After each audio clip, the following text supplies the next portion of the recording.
Sejam todos bem-vindos. Esse é o vídeo de número 31 do curso de VHDL. Hoje eu vou continuar o assunto da aula passada a respeito dos tipos de dado. Assunto esse que é de extrema importância para todos aqueles que querem se aprofundar na linguagem VHDL. Então vamos continuar. Bem, na aula passada eu dei mais foco nos tipos do pacote padrão. Tá? Pacote Standard. Nesse vídeo eu vou estar falando mais a respeito do pacote Standard Logic da biblioteca I3E e também de alguns outros que também estão incorporados na biblioteca I3E. Tá? Bem, o pacote Standard Logic 1164 é um dos mais importantes da linguagem e vai definir o padrão industrial, tá? É o mais utilizado nas interfaces dos módulos criados na linguagem. Tá? Ele define os seguintes tipos de dados. Standard ULogic, que não chegamos a utilizar, tá? É raramente utilizado esse tipo em algum código. E o Standard ULogic Vector. Tá? Em alguns exemplos, nós já utilizamos o Standard Logic e o Standard Logic Vector. Tá? Esses dois sendo os padrões da indústria. Tá, ok?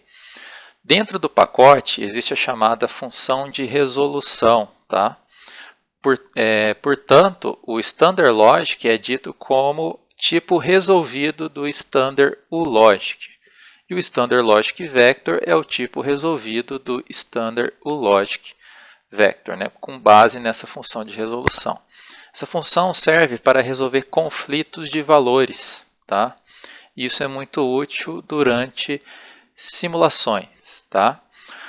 O pacote vai permitir também sintetizar estruturas bastante importantes, como é o exemplo de um buffer tree-state. Tá? Então, esse pacote, dentro do tipo Standard Logic, tá? Com os valores que ele pode possuir, ele permite a construção de estruturas como, por exemplo, um buffer tree-state, que é super importante em alguns circuitos digitais. Tá?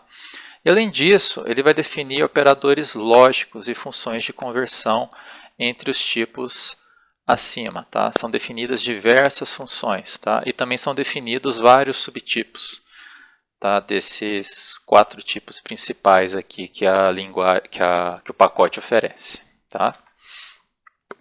Então, um exemplo de código bem simples, tá? Semelhante ao que eu mostrei no final do vídeo passado, né? Onde eu utilizava o tipo bit. Tá?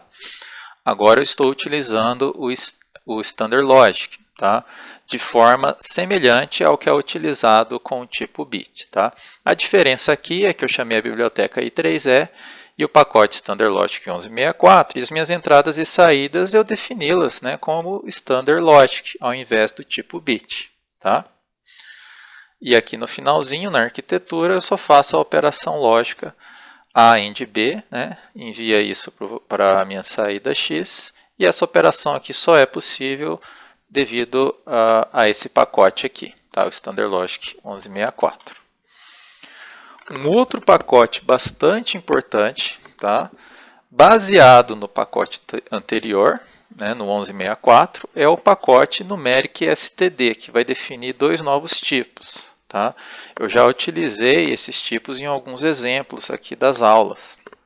Então, vai definir o tipo unsigned para números sem sinal e o tipo signed para números com sinal. Tá? Então, ambos são baseados no tipo Standard Logic do pacote 1164. Tá? E, além disso, vai incluir operadores lógicos e também aritméticos, tá? E além de funções de conversão de dados, bastante importante na linguagem. Tá? Aqui está um exemplo onde é utilizado o pacote Numeric STD. Tá?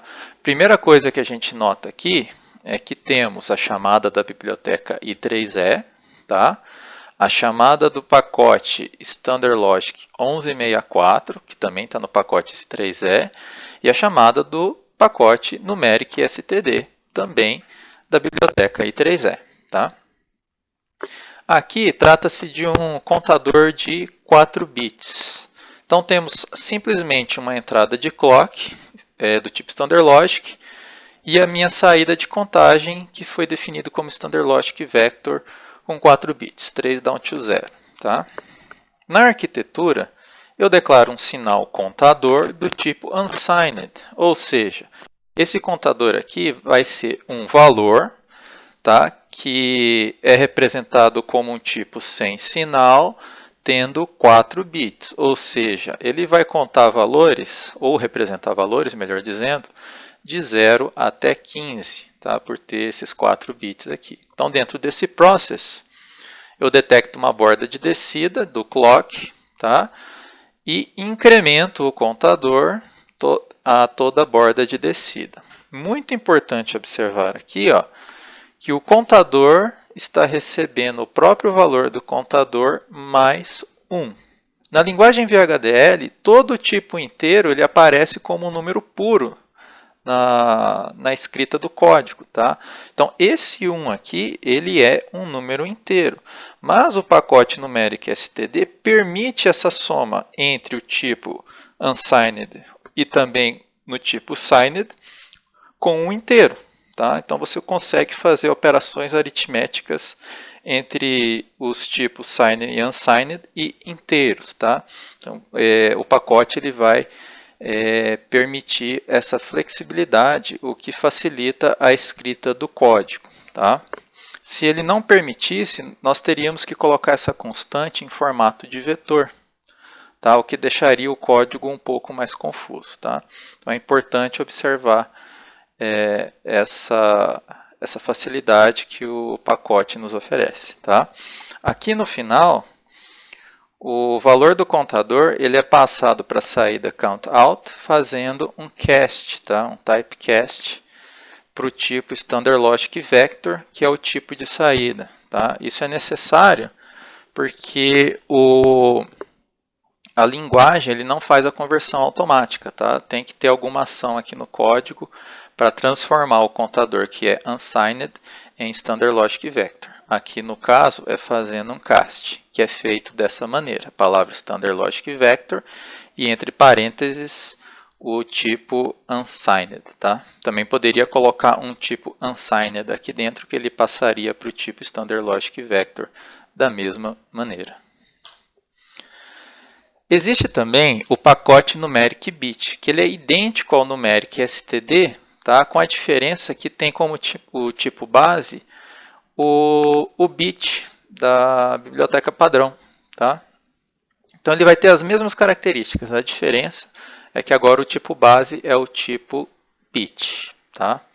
E a utilização é bastante semelhante ao do numeric std. Existe um terceiro pacote onde também é declarado os tipos unsigned e signed, tá? Que é o Standard Logic Arif. No entanto, esse é um pacote que não possui suporte do I3E. É um shareware da Synoptics, tá? Então o I3E não vai suportar esse pacote. A maioria dos compiladores, como é o caso do Quartus, tá? Ele aceita a utilização desse pacote, né, e a utilização desses tipos baseados nesse pacote. Tá? Mas não tem o suporte do I3E. Tá?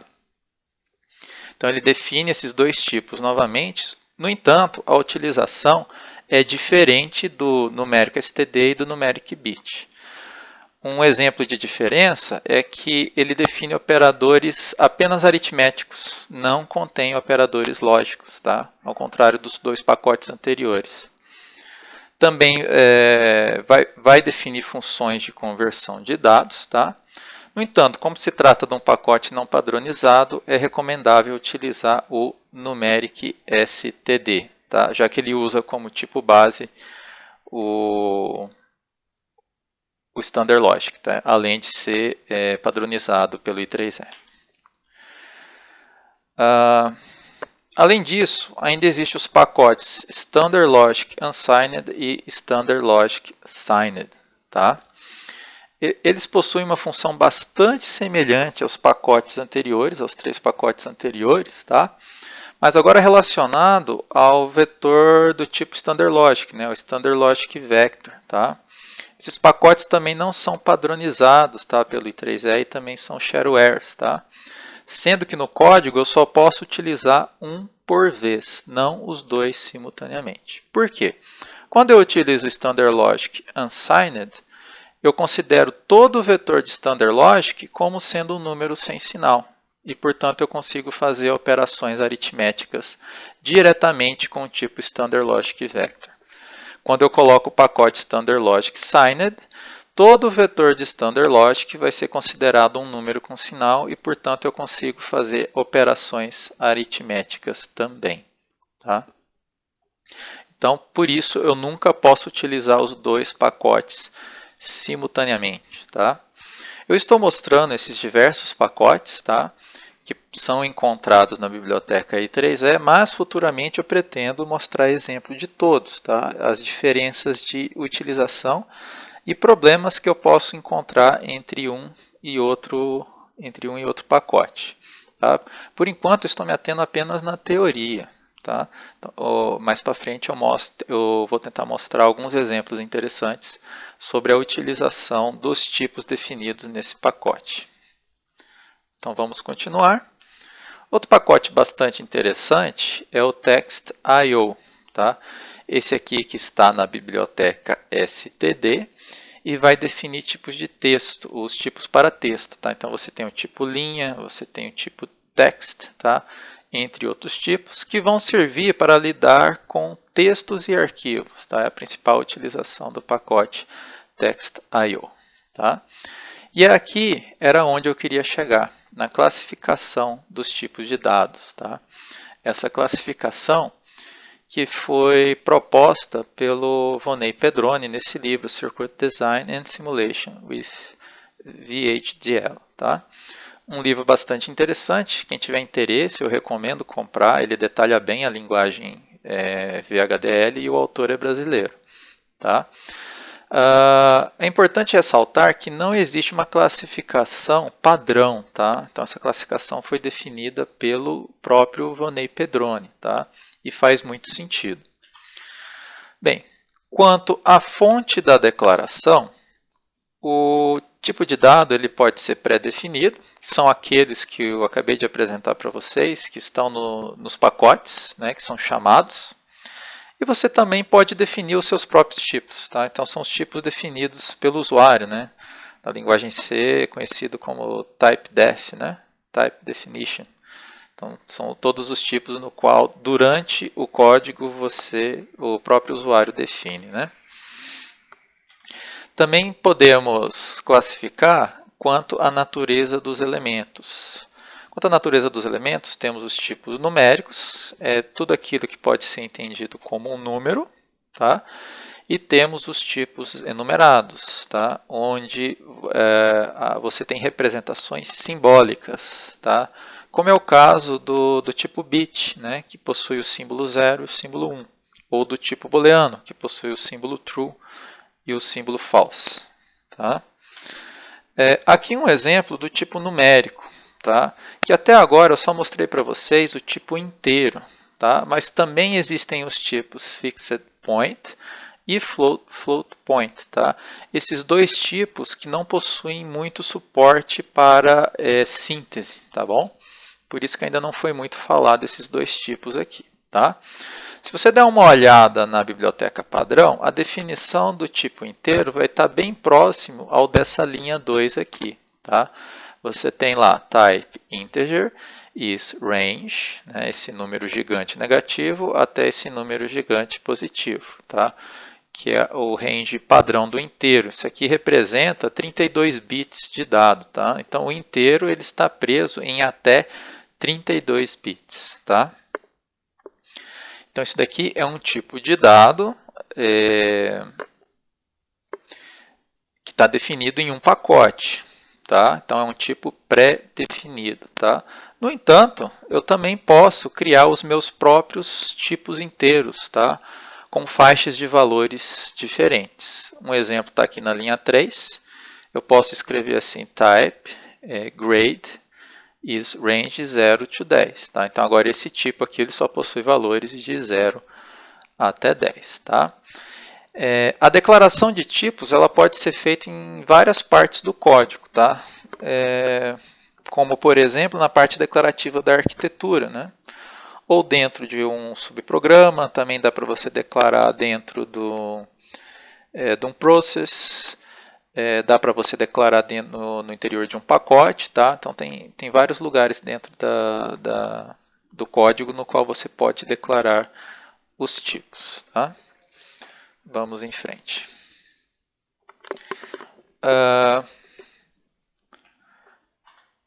Então aqui, agora exemplificando o tipo enumerado, né, onde você trabalha com símbolos, né?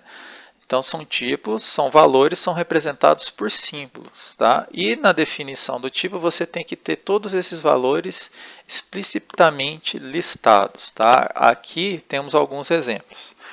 Tipo color is red, green and blue. Então esse cara aqui tem 3 valores. Na síntese, tá? Ele vai reservar alguns bits para esses valores, tá?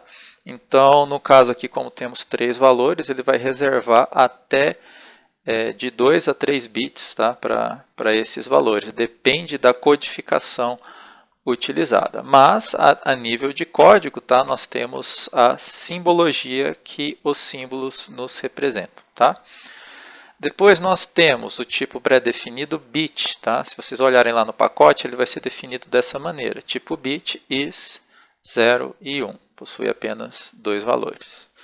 Esse aqui também é um tipo pré-definido, que é o standard uLogic, né? Type standard uLogic is. Então você tem UX01Z, W, L, H e traço. Tá?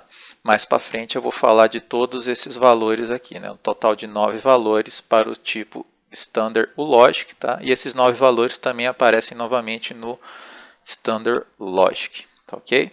Então esse primeiro aqui é um tipo definido pelo usuário, pois isso não está em nenhuma biblioteca. O tipo bit, standard e logic são tipos pré-definidos como sendo enumerados, né? Representação por símbolos. Quanto ao número de valores, nós podemos ter um tipo escalar, onde você só vai ter um valor. O seu tipo vai apresentar um valor. E você tem um tipo composto, onde você pode ter a informação de vários valores. Tá? Então, nós temos array, tá? Essa expressão que é comum em diversas linguagens de programação e vai aparecer aqui também nas linguagens de descrição. E também temos o tipo record. Tá? Bem, quanto ao número de bits, tá? Então temos o escalar, que vai apresentar apenas um valor. Podemos ter um array unidimensional, com vários tipos de valores definidos em apenas uma dimensão. Teremos arrays com 2 dimensões, mas do tipo 1D por 1D. Tá? Isso aqui pode parecer confuso agora, mas quando eu mostrar exemplos vai fazer mais sentido. Tá? Temos arrays do tipo 2D. Tá? Temos arrays tridimensionais 1D por 1D por 1D. Tá? E finalmente arrays do tipo 3D. Tá? Então isso aqui é a classificação quanto ao número de bits. Tá? Só para exemplificar, né, um array, né, quanto ao número de bits. Aqui no item A, nós temos um escalar, portanto ele apresenta apenas um valor. Tá? No caso aqui, é um tipo bit, então é só o valor simbólico aqui do nível lógico alto 1. Tá? Depois nós temos um array unidimensional. Tá? Aqui no caso, contendo 4 bits. Tá? Então, temos 4 elementos de 1 bit cada. Tá? Então, representado aqui por esse retângulo. Tá? Mas podemos ter também arrays do tipo 1D por 1D, tá? Onde temos uma lista do tipo anterior. Tá? Podemos ter uma lista do tipo anterior. É como se estivéssemos fazendo um array de arrays. Tá? Então, ele fica representado dessa maneira, né? Uma lista desses retângulos. Tá? Agora, quando declaramos um array do tipo 2D, os itens são todos separados, tá? Como se fossem coordenadas. Tá? Então, você diferencia 1D por 1D por conta disso. Tá?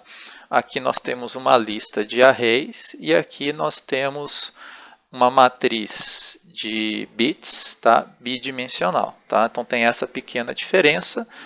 E a forma de declaração entre esses dois também é diferente. Tá? Também podemos ter aqui um D por um D por um D, tá? Onde agora nós temos uma lista tridimensional de arrays do primeiro tipo aqui. Tá? Então ele forma esse chamado um D por um D por um D. E também dá para ter um array 3D, por que não? Né?